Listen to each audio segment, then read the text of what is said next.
Yeah, first movie is Nakili, second Dr. Salim, this is Bichagadu, then comes Saitan, Yamadu, then Dr. Salim part 2, which will be releasing on August. Then for coming Deepavali, I am releasing a film called Yamadu.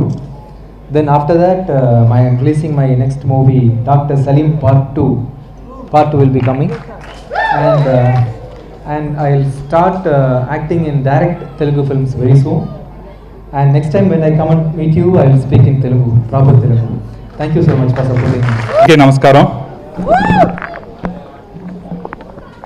First of all, అందరికీ thanks a lot. మేము అనుకున్న దానికన్నా చాలా ఎక్కువ మంచి response ఇచ్చారు మీరు అందరూ. మేము ఫస్ట్ వీక్ స్లోగా ఉంటే కలెక్షన్స్ అనుకున్నాం, కానీ మీ దెబ్బకి అందరూ స్క్రీన్స్ పెంచేశారు. జనరల్లీ మెయిన్ థియేటర్స్ కాల్ చేయడం కాదు, థియేటర్స్ వాళ్ళు మాకు కాల్ చేసి ఇంకా స్క్రీన్స్ ఎక్కువ కావాలంటున్నారు. That is just possible because it was your support. Thanks a lot అందరూ. ప్లీజ్ ఇంకా ఎంకరేజ్ చేయాలి ఇట్లాంటి మంచి సినిమాలు. చాలామంది నాకు ఫోన్ చేస్తూ ఉంటారు. మేమందరం ఒకటే ఇంటెన్షన్ మీద ఈ సినిమా రిలీజ్ చేసాం. ఈ మధ్య వచ్చే రొటీన్ సినిమాలు, ఎంత పెద్ద బడ్జెట్ సినిమాలైనా రొటీన్ చూసి ఎక్కడో చూసినట్టు ఉన్నాయి అంటున్నారు. కానీ అలాంటి దానికి చాలామంది కొత్తదనం కోరుకుంటున్నారు. కాబట్టి వాళ్ళందరి కోసం మేము ఈ ప్రయత్నం చేసాం. మీ అందరికి ఇంత మంచి సినిమా అందించాలనే బాధ్యతతో తీసుకొచ్చాం. సో ఇట్లాంటి మంచి సినిమాలు తెలుగు జనాలు ఎప్పుడు ఆదరించారు, అదే కాన్ఫిడెన్స్తో ఈసారి కూడా ఆదరిస్తారని మేము రిలీజ్ చేసాం. మీరు once again you prove that Telugu audience can accept. ఇవాళ పొద్దున చాలా మంది ఇవాళ పొద్దున నేను ఫస్ట్ టైటిల్ చెప్పినప్పుడు చాలా మంది ఏంటి బిచ్చగాడు అది ఇది అన్నారు. కానీ మీరందరూ వాళ్ళందరినీ తప్పుగా ప్రూవ్ చేశారు.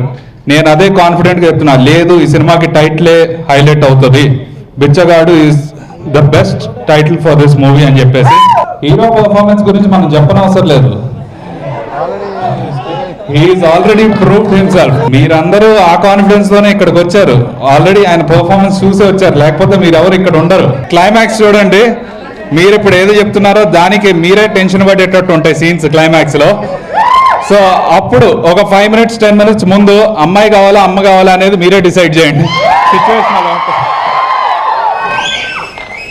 సో బేసికలీ విజయ్ ఆంటనీ గారి టాలెంట్ గురించి చెప్పాలంటే, ఎంతమంది మన తెలుగు హీరోలు స్టేజ్ మీద ఎక్కి ఎంత ధైర్యంగా తెలుగు పాట పాడగలరు. సో ఆయన టాలెంట్ ఎంత ఉందో అక్కడే ప్రూవ్ అవుతుంది. సో ఇంకా ఆయన తెలుగు నేర్చుకుంటే ఇంకా కుమ్మేస్తారు. So thanks a lot. మీ సపోర్ట్ ఎప్పుడు మాకు ఇంతే ఉండాలి. డెఫినెట్గా ఇంకా వచ్చే సినిమాలు ఆదరిస్తారని కోరుకుంటూ థ్యాంక్ యూ.